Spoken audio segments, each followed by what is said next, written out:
Alright, so welcome to the video, guys. I'm glad you're here. In this video, I'm reacting to a video that just kind of popped up on my feed. It looks interesting. It's called A Method to 100x Your Productivity by Robin Sharma. Now, if you're not familiar with Robin Sharma, I know a little bit about him. I'm slightly familiar with him, but not extremely familiar. If I'm not mistaken, he wrote the book The 5 a.m. Club, which I love. I read that years ago. Found it to be a fantastic book. And he also wrote, I believe, The Monk Who Sold His Ferrari, if I'm not mistaken. Another fantastic book. I think I read that maybe about 5 or 6 years ago. Great book.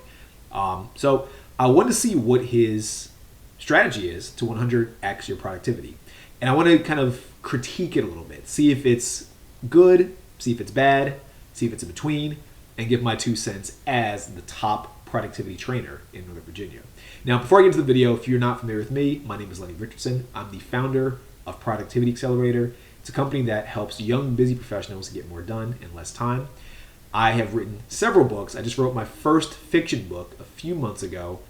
I used to have one of the top podcasts in Northern Virginia, and I have a 6-figure brand. So my goal is to, like I said, in this video, I just want to see what Robin Sharma has to say, see what his method is, and yeah, let's get into it. This mastery session is all about a method to times 100, to increase by a factor of 100 your productivity. And we live in a world right now where productivity, and in particular what I call exponential productivity, has never been so important. Here's a brain tattoo for you to consider. An addiction to distraction will be the death of your creative production. Here's another. Real quick, I want to point this out because I think he's absolutely correct about this. In the modern era, productivity is one of the most important things you could possibly have. And I think there's productivity when it comes to being more efficient. Things like using tools, using the internet more effectively. Believe it or not, there's people I meet who do not know how to use the internet. I know it's crazy, but I've seen it I see it often. Using new tools like AI to be more efficient, to get results you want much faster. But I think there's also a certain level of productivity where you want to cut out the distractions. A lot of people are just slaves, essentially, to social media. They're slaves to their algorithm. They're slaves to infinite scrolling. So this is probably one of the most interesting times in history where not only is there a need to have higher output, there's also a need for you to defend what's going in, defend the inputs that's going into your head and through your eyes, throughout the entire day. So just wanted to kind of point that out. Another brain tattoo for you to consider. We live in a world where focus is more valuable than even your intelligence. I mean, if you watch most performers today, you watch most people in business today, you watch most people in your community today, and they are walking while checking their social feeds.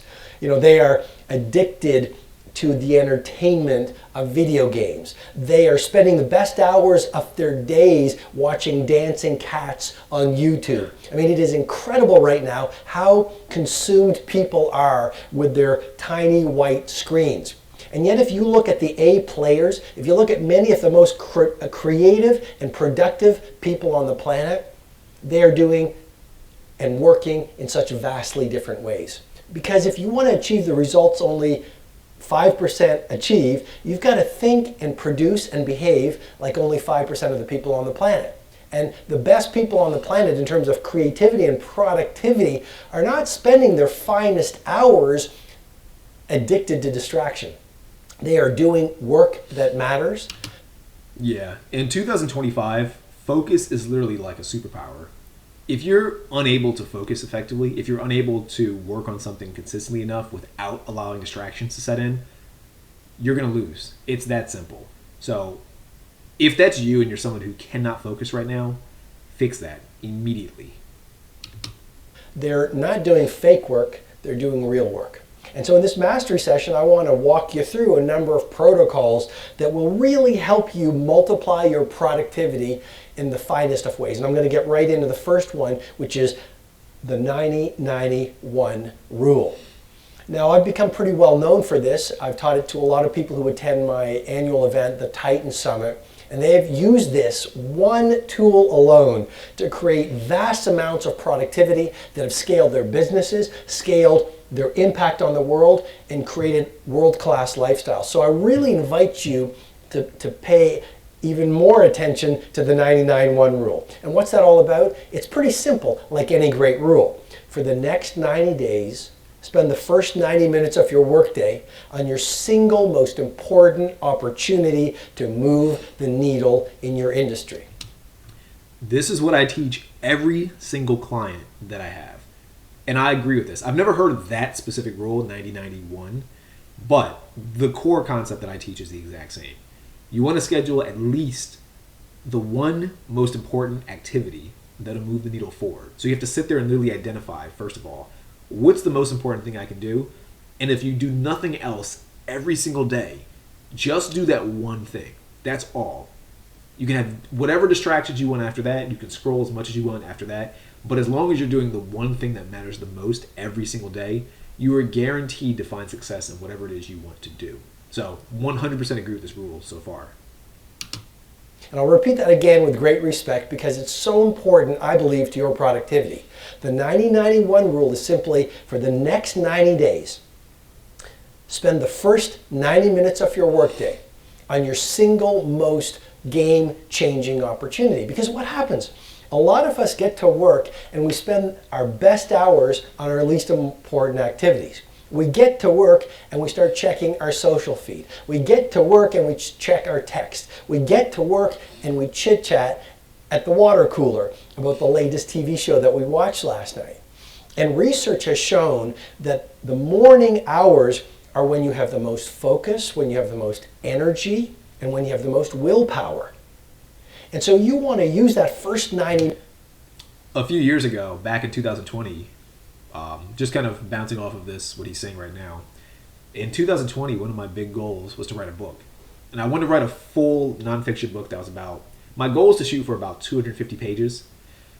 And I exceeded that, by the way. And I actually had to reduce it. So I reduced it. I think the final version of the book is about a little under 200 pages, but it's also a size 10 font, super small font. So I guess technically it would probably be about 250 pages if it were average sized font. But anyway, when I was writing the book, I was using this exact strategy. And basically what I would do is every single morning, I'd wake up and I'd go to the gym. That was the first thing I'd do. I'd go to the gym or do cardio. And I would spend the first 3 hours of my day just writing the book. Like the first 3 or 4 hours of my day, I would just write the book. And it didn't matter if what I wrote made sense. It didn't matter if it sounded good. What mattered is that I sat there and I wrote. Because you can always backspace. You can always edit what you wrote. But the most important thing is to actually write. That same principle applies to everything you do. If you go to work, the most important activity you have, start with that first. If you have a big goal, whatever micro step leads to that goal, whatever micro step is the most important when it comes to achieving that goal, I should say, do that first. Do that for the first 1, 2, 3 hours, whatever you can dedicate, start with that. So again, totally agree with everything he's saying so far. Minutes, that is game time. That's show time. The second piece of technology to create exponential productivity is what I call tight bubbles of total focus. Your environment is so important. And if you look at B performers or C producers, they really don't pay a lot of attention to their environment. And so they get very distracted. There's lots of noises, their phones are going off, maybe there's news in the background. Phones are one of the biggest distractions people have. Now, I know I keep interrupting him, but one thing that I hate is my phone. I shouldn't say I hate it, that's a strong word. But when I'm working, I put my phone on airplane mode or I put it out of the way. And for the most part, unless I'm expecting a call or expecting an important text, I do not answer my phone. And people get upset because they'll call me and say, you don't ever answer your phone. It's like, I'm doing something. I'm working right now. If you need to really talk to me, if it's like super urgent, like, let me know. Like, if it's really, really, really urgent, call me multiple times. Do not abuse this, because if you do it and it's not really urgent, I'm not going to speak to you probably at all ever again, because I'm going to assume every call is not urgent. If it's really urgent, call multiple times and I'll pick up if I'm actually available. If it's urgent and it's like life threatening, call the cops, of course. Call someone who can help you. Don't call me. Otherwise, schedule it. Like say, hey, at 5 a.m. or 5 p.m. when I talk to you about this specific thing, let me know what it is. Then we can schedule it. Don't be vague when you call. Don't leave a vague voicemail. Don't say, hey, just call me back. I'm not going to call you back. And people get mad. They say it sounds mean. I don't think it's mean. I value my time. So if you just call me at random times, you're basically what you're doing is when you call, you're saying what I want to talk to you about is more important than whatever it is you're currently doing. That's literally what you're communicating to me. So this is why I don't take most phone calls. And I found that majority of the phone calls I have not taken were not that important. They're just people calling to say hi. They're people just trying to like waste time. Totally okay. That's perfectly fine. I don't want to be a part of it, so I don't engage in it. So if you're one of those people who often like takes phone calls when you're supposed to be working, stop doing that. It literally is one of the biggest game changers I could ever offer to you.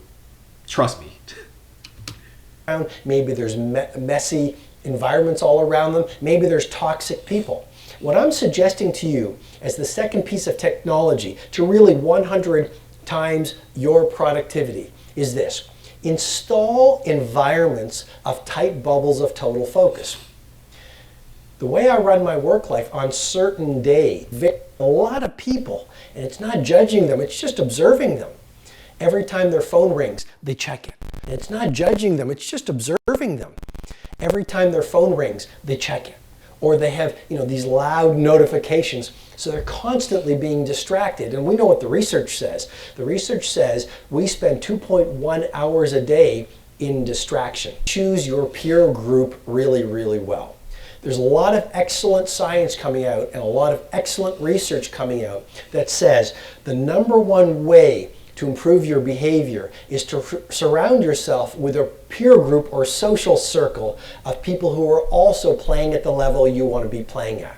So if you want to be a high performer in terms of your productivity, populate your life with high performers.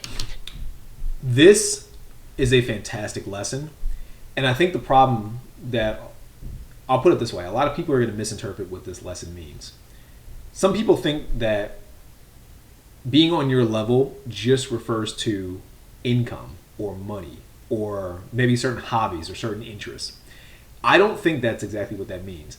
When people say your peer group matters, everything about your peer group matters. What they talk about, how they perceive things, how they talk about other people. All of these things matter. Of course, income does matter too. Their level of creativity. These things all matter. Everything matters. So you need to really take time. You need to take time to like audit every single aspect of the people you hang around. And I'm not saying that you need to cut people out of your life necessarily. I'm not saying you need to abandon your friends. What I am saying is that you have to kind of curate your core group more effectively. The people you're around the most should be people that give you energy. If you're around people and you feel like, oh, why am I around them? Oh, these people just kind of talk about negative things. I don't really like what these people are talking about. I don't want to engage with the things they're talking about. If you're around people and you find yourself thinking that frequently or consistently, that might be a fantastic sign to just stop hanging out with those people. And it doesn't need to be like this big, dramatic exit. It could just be a subtle, I'm just not going to go to this next thing they invite me to. I'm just not going to attend that thing that I know they'll be at. I'm just going to do this other thing instead. I'm going to find new people who align closer to what my values are or who fuel me with more energy rather than take energy away from me. Does that make sense? So this final step right here, 1000% agree with it. I think it's super important, and I don't think people quite understand what this, I don't think people truly understand how this can apply to their own lives. Now here's the science behind it. In the brain, we have something called the mirror neuron system of the brain. And it dates back to thousands of years ago when we were living on the savannah. And this mirror neuron system allowed us to model the behavior of the dominant people in the tribe. So if someone figured out a tool or figured out fire or a better way to survive, subconsciously, this system in the brain allowed us to model the behavior. And I think this is pretty fascinating information. Now here we are in the modern world, and what happens? Subconsciously, we are modeling the behavior of the people we spend most of our time with. And so if you are around victims, you will start behaving like a victim. If you are around people who are mediocre performers, you will subconsciously start behaving like them. If you're around people who gossip, who are not A players, who do not produce very much, you will subconsciously, because of the mirror neuron system in the brain, start. This is like I mentioned. It needs to be in every aspect. It can't just be in like one or two aspects. So I made this mistake when I first came to Northern Virginia. I wanted to increase my income, so I would hang around people who had a good income, but in every other aspect they were complete. I don't want to say losers, because that's a strong word, but they just weren't quite there. They weren't good at fitness. They didn't stay in great shape. They didn't have that many goals to increase their physique or improve their health otherwise. They weren't great socially. They just were really socially awkward, didn't understand social cues. In a lot of areas, they were lacking. It's almost like in a game, it's like they put all of their points into just finance and didn't spend their points in any other area. So they weren't well balanced. And the problem is that if you're around people like that, you won't be well balanced either, because you're, as he mentioned, you're mirroring them. You're kind of subconsciously doing the same things that they're doing. So to me, it's extremely important to kind of like really tailor your social circle effectively. Start performing like them. Why else is it important to surround yourself with a peer set or social orbit of A players? Emotional contagion. And that's a scientific phenomenon that simply says we pick up on the emotions of the people that are around us. And so if you are around a social circle of people who are inspired, people who want to do great work, people who want to be ultra productive, people who want to be innovative, people who are relentlessly optimizing their work, their thinking, their creativity, just being around them will allow you to adopt their energy and their ways of being. And then the final technology for you to create exponential productivity is what I call learned minimalism. So, minimalism is often considered as a design philosophy, right? It's like very stark, very sparse, sometimes industrial, lots of white, not a lot of things. It's, like you go into a boutique hotel and, it's designed by Philippe Starck, the great French designer, and it's very minimalist. What I'm encouraging you to do with great love and respect is to be ultra productive, adopt the mindset of learned minimalism. Now, I've worked with a lot of the most creative and productive people on the planet. I've worked with billionaires and CEOs. I've worked with true titans. Here's one thing I've observed in them. They understand that the secret to genius is not complexity, it's simplicity.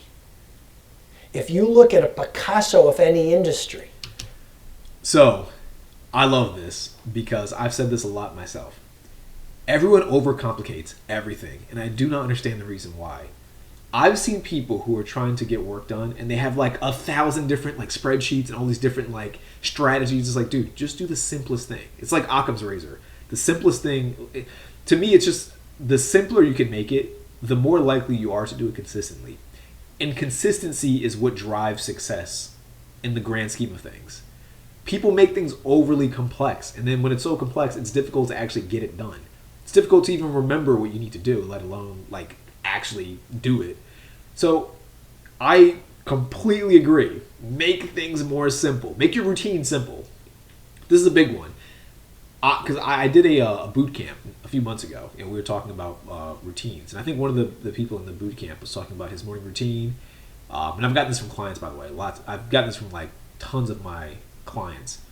They have these very overly complicated routines. They wake up, they need to meditate, they need to read like 10 pages of a book, they need to do like math homework, they need to go run and train for the Olympics. It's like, why are you doing all these things?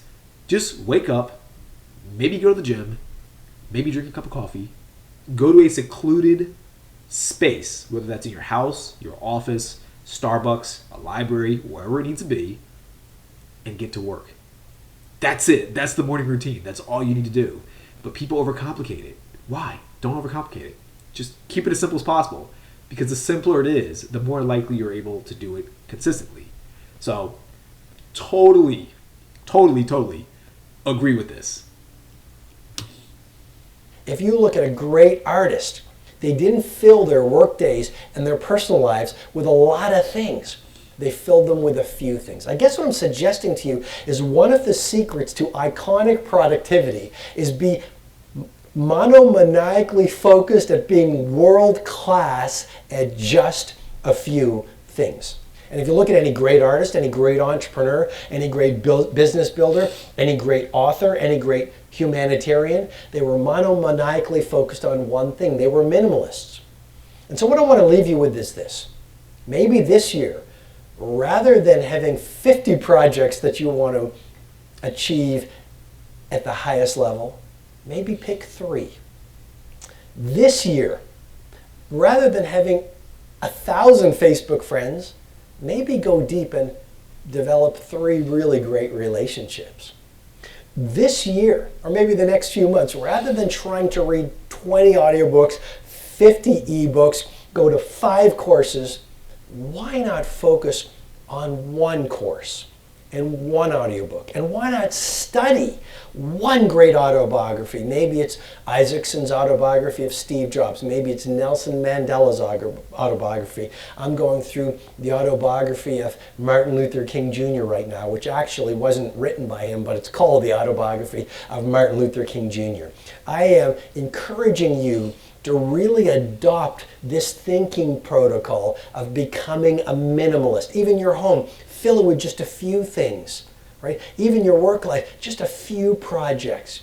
Even your clients, just the highest leverage clients. And especially your days, focus on just those few priorities that when you roll up your sleeves and go deep in them and invest what I call the trinity of your assets, your focus, your energy, and your willpower on those few things, they will allow you to birth art into the world, which will allow the world to call you world class. Hi, it's Robin. Yeah, totally agree. One final thing before we end the video. That's one of the strategies I always share with my clients. A lot of times people have like way too many goals. And a lot of times people don't have goals, but when they do have goals, they have too many goals. And so what I tell people is, if you have a lot of goals, really first narrow them down to just like a handful. So make sure you have like a goal for health, wealth, and relationships. Out of all of those goals, narrow those down to 3. 3 of the biggest goals that really will make the most dramatic impact on your life. And so this might take about 10, 20, maybe an hour, 10, 20 minutes or an hour of your time to figure out. But once you do that, once you get to those handful, narrow it down to 3. And then once you narrow it down to 3, out of those 3, pick 1. Just 1. 1 major goal that truly moves the needle forward, that makes the most sense in whatever your biggest goal is for the next like 1 to 5 years. For a lot of people, what I found is that it's finance.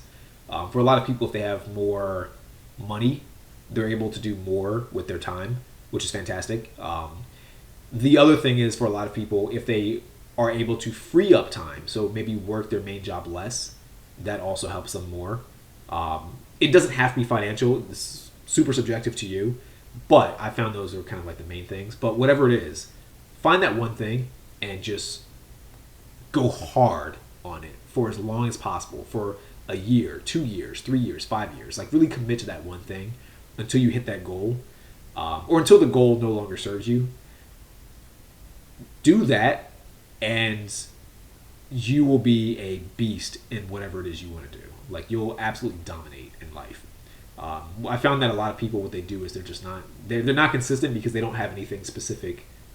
They're not consistent because they don't have a specific goal that they're working towards. They're working towards too many things at one time. So they're scatterbrained and they're all over the place. And it's kind of like the expression, a man who chases 2 rabbits catches none. You got to really focus on just one thing at a time in order to make it work. So I'll leave you with that. Fantastic video by Robin Sharma. Highly recommend checking out his stuff. Like I said, I think he wrote the 5 a.m. Club, and I think he wrote The Monk Who Sold His Ferrari. Both fantastic books. If you're interested, by the way, in one-on-one coaching, I do offer that. The first month is 100% free, so there's no real risk to it at all. A lot of people that go through the free trial get a lot of results before they have to even pay a single dime. So highly recommend that. If you're interested, the link is down below in the description. You'll get a free discovery session with myself And from that point on, we can see if you're a good fit. And if you are, we can start the 4 free training sessions.